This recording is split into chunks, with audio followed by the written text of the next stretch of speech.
If you're new to our channel, don't forget to hit the subscribe button.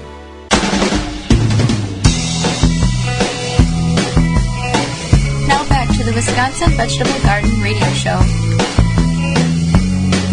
with your hosts, Joey and Holly Berry. Holly, let's go to the Ivy Organics 3-in-1 Plant Guard Hotline. We have a caller on the line with a question. Caller, you there? Yes. Go ahead with your question. I would like to know what can you do for the worms and bugs eating up your collard greens? So there's a few different things you can do. One is you can take diluted rubbing alcohol. Mm-hmm. So you take, for 1 cup of water, you take about a tablespoon of rubbing alcohol, and then you spray it on your greens. Mm-hmm. And then when you're going to eat them or use them, you want to make sure that you just rinse it off real well, but most of it's going to evaporate, but it'll help keep a lot of those bugs away. Oh, okay. Thank you. Yep. Thank you for your question. Thank you for listening. What advice do you have for watering? What advice for watering can you offer me? Sure. So with watering, you want to water either early or late in the day. And if you can use mulch, add that to your garden. It's going to help suppress weeds. It's also going to help keep moisture in. And we want to water twice as much as you think you need, as the soil will use it all up. And definitely just pay attention. Get yourself on a watering schedule. In containers, you're going to have to water much, much quicker because it's much more often because it's elevated, and it determines the amount of mass of soil that's in that container. 25 gallons is going to dry out much slower than 5 gallons. And during the hottest parts of the year, you're probably going to have to water twice a day, sometimes your regular garden or raised bed or something. And you can use mulch in a container. That's not a problem. We are going to discuss canning, or we're going to discuss watering next week on the program, so we'll get more in-depth in the procedures and the proper ways to water your garden if the sky is not providing that for you. So Miranda wants to know, we talked about mycorrhizae, fungi in her soil. She wants to know, she lives in a condo. She needs to buy soil. She wants to know if there's any life in that soil. She loves gardening. In a bag soil, yes. Mm-hmm. And she wants to say she loves gardening. So go Miranda. Yeah. Yes, there are microorganisms, mycorrhizae and fungi in a bag of compost potting soil. That is the case. Now, the only exception to that rule is if you're getting soilless potting soil or soilless mix that does not contain, that's been sterilized. That's when your mycorrhizae and a lot of your fungi doesn't exist because it doesn't contain that soil in the mixture. But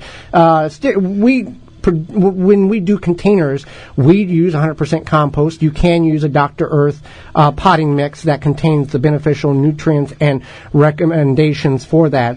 Always look for something with a slow-release fertilizer so it feeds the plant throughout the growing season. Let's see here. Next question is Simmons wants to know, can you propagate a yacon tuber to a new plant like you can a sweet potato? Now, first of all, what is a yacon for those who are not familiar with that particular root crop?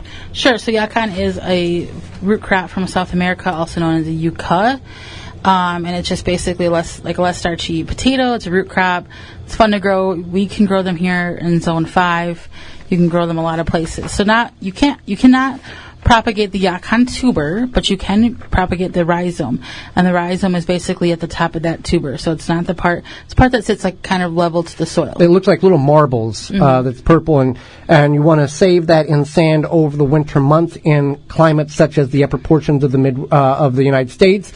As though it will set and rot in the ground, it will not come back. Now, where it's originally from in South America, they can grow it almost year-round, and they'll just take the rhizomes and replant and grow again in that instance there. So somebody asked, can you save corn pollen? Yes. Now, this seems like a question. There's more details than what we're going to offer here, but yes, you can save corn pollen. There's a procedure in which you can capture the pollen, save it, and freeze it, and then repollinate corn. There are certain people that do this and for specific reasons and purposes, but it can be done. Next question. Any suggestions on how to prepare radish seed pods? I never knew you could eat them. I usually just collect the seeds, collect the seeds, want to try eating them. So we harvest the pods when they are full and plump. Okay, first of all, radish pod seeds. Okay. We typically grow the radish for the bulb. In the later portions of spring and summer is where we're at currently. The plant is a short season, daylight sensitive, cool season crop. It will go to seed or bulb. So if left alone, it'll put a lot of flowers on. A lot of the flowers will turn into little, what will look like pea pods in a green state.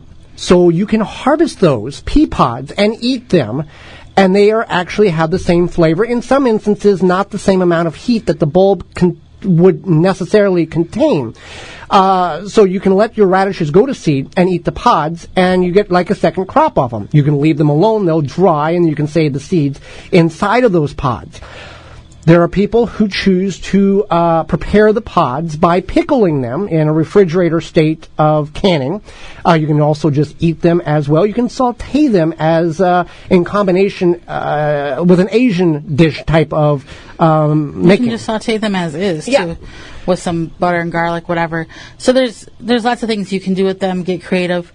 You could probably roast them, but they're pretty small, so roasting them would be a little bit difficult. You wouldn't have to roast them for very long. One plant can produce dozens and dozens and dozens of pods, and you want to get them when they're just like when you're harvesting green beans. You want to harvest them whenever they are more of a younger, tender type of structure. You don't want them to wait until they are super big and tough, because then we will go ahead and they'll be tough and you won't be able to eat them at all.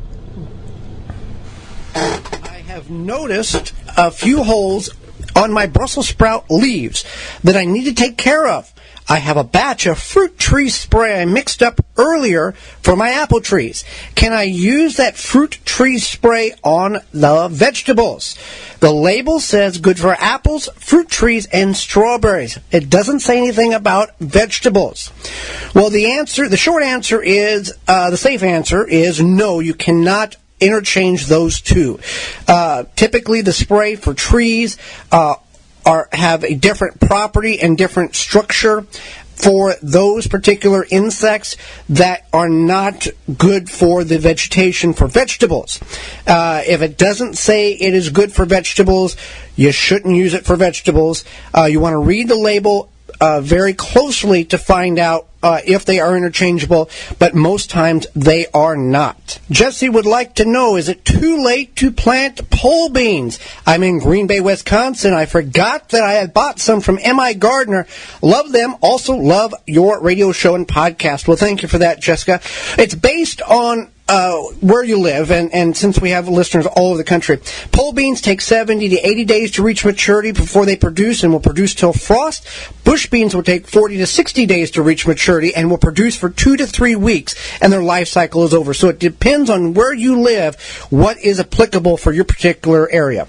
Is it beneficial to trim your pole beans and cut back the suckers on your tomatoes? So let's go to Ben. He is the farm property manager at Standard Process. Standard Process is your trusted whole food supplement manufacturer for over 90 years.